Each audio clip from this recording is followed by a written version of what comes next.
నమస్కారం. బీఆర్కే భక్తి ప్రేక్షకులందరికీ స్వాగతం. నేను మానస. ఈరోజు మనతో పాటు ఉన్నారు ప్రముఖ ఆధ్యాత్మికవేత్త, జ్యోతిష పండితులు బ్రహ్మశ్రీ ఇటుకరాల సుబ్రహ్మణ్య శర్మ గురుగారు ఉన్నారు. గురుగారిని అడిగి విశ్వవసునామ సంవత్సరంలో 27 నక్షత్రాల లక్షణాలు, అలాగే వాళ్ళు చేసుకోవాల్సిన పరిహారం గురించి అడిగి తెలుసుకుందాం. నమస్కారం గురుగారు. గురుగారు, రోహిణి నక్షత్రంలో పుట్టిన వాళ్ళ లక్షణాలు, అలాగే వాళ్ళ స్వభావం ఎలా ఉంటుంది? వాళ్ళు ఎలాంటి పరిహారం చేసుకుంటే మంచి ఫలితం ఉంటుంది అంటారు? ఇక రోహిణి నక్షత్రం వారి యొక్క ఫలితాలు. రోహిణి నక్షత్రం వారికి 2025 ఉగాది తర్వాత విద్యార్థులకి చదువు పట్ల ఎక్కువ శ్రద్ధ పడవలసిన అవసరం కనపడుతోంది. కాకపోతే పోటీ పరీక్షలో అనుకున్నంత విజయాలు లేకపోయినా మంచి మార్కులు అయితే వస్తాయి. అలాగే ఇంకా గొప్పగా సాధించడానికి మాత్రం ఎక్కువ కష్టపడాలి. విదేశీ చదువుల కోసం ప్రయత్నం చేసేవారికి అనుకూలంగా వాతావరణం కనపడుతోంది. అలాగే ఉద్యోగస్తులకి పని ఒత్తిడి మాత్రం బాగా పెరుగుతుంది. తోటి ఉద్యోగస్తులతో ఎక్కువగా జాగ్రత్తగా ఉండాలి. వ్యాపారస్తులకి బ్రహ్మాండమైన లాభాలు అయితే కనపడుతున్నాయి. కాకపోతే ఖర్చులు కూడా కనపడుతున్నాయి.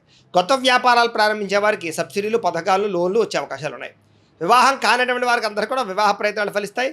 వైవాహిక జీవితంలో గొడవలు కానీ, సమస్యలు కానీ తగ్గుముఖం పడతాయి. భార్యాభర్తల మధ్య అన్యోన్యత పెరుగుతుంది. విడాకులు తీసుకునేటటువంటి ప్రయత్నం చేసే భార్యాభర్తలు కలుస్తారు. సంతానం కోసం ఎదురు చూసే వారికి శుభవార్తలు అందుతాయి. పిల్లల ఆరోగ్యం పట్ల, చదువు పట్ల, ఉద్యోగాల కోసం, వివాహాల కోసం ఎక్కువగా ప్రయత్నాలు చేస్తే ఫలిస్తాయి.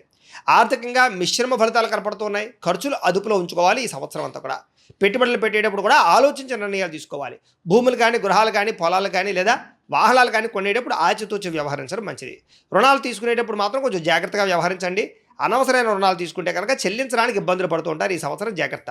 అలాగే ముఖ్యంగా బెట్టింగ్లు, స్కాముల జోలికి వెళ్ళకండి. కుటుంబ సభ్యులతో సఖ్యతగా గడపడానికి ప్రయత్నం చేస్తారు. కుటుంబంలో వచ్చే వివాదాలన్నీ కూడా పరిష్కరించుకోవడానికి ప్రయత్నం చేస్తారు. అలాగే కుటుంబ సభ్యుల ఆరోగ్యానికి బాగా ఖర్చులు పెడతారు. విదేశీ ప్రయత్నాల కోసం బాగా కష్టపడతారు. చివరిదాకా వచ్చిన అవకాశాలు చేజారడము, మళ్ళా తిరిగి ప్రయత్నం చేస్తే అనుకుంటున్నాయి. ఏదైనా సరే జాతక పరిశీలన చేయించుకోవడం ముఖ్యంగా ఈ రాశిలో, ఈ నక్షత్రం వారికి ముఖ్యమైన విషయం. అయితే ఉద్యోగస్తులకి విదేశాలు వెళ్ళాలనుకునే వారికి మాత్రం అవకాశాలు బాగానే కనపడుతున్నాయి. ప్రేమ వ్యవహారాల్లో కొంచెం ఒడిదుడుకులు ఉన్నాయి, జాగ్రత్త. పార్ట్నర్స్తో సఖ్యత లేకపోవడము, వివాదాలు కనపడుతున్నాయి. కాబట్టి వివాదాలకు దూరంగా ఉండడం మంచిది.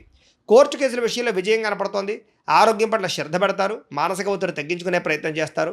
చేసే పనుల యందు, వృత్తి పనుల యందు కూడా మిశ్రమంగానే మీకు ఫలితం కనపడుతోంది.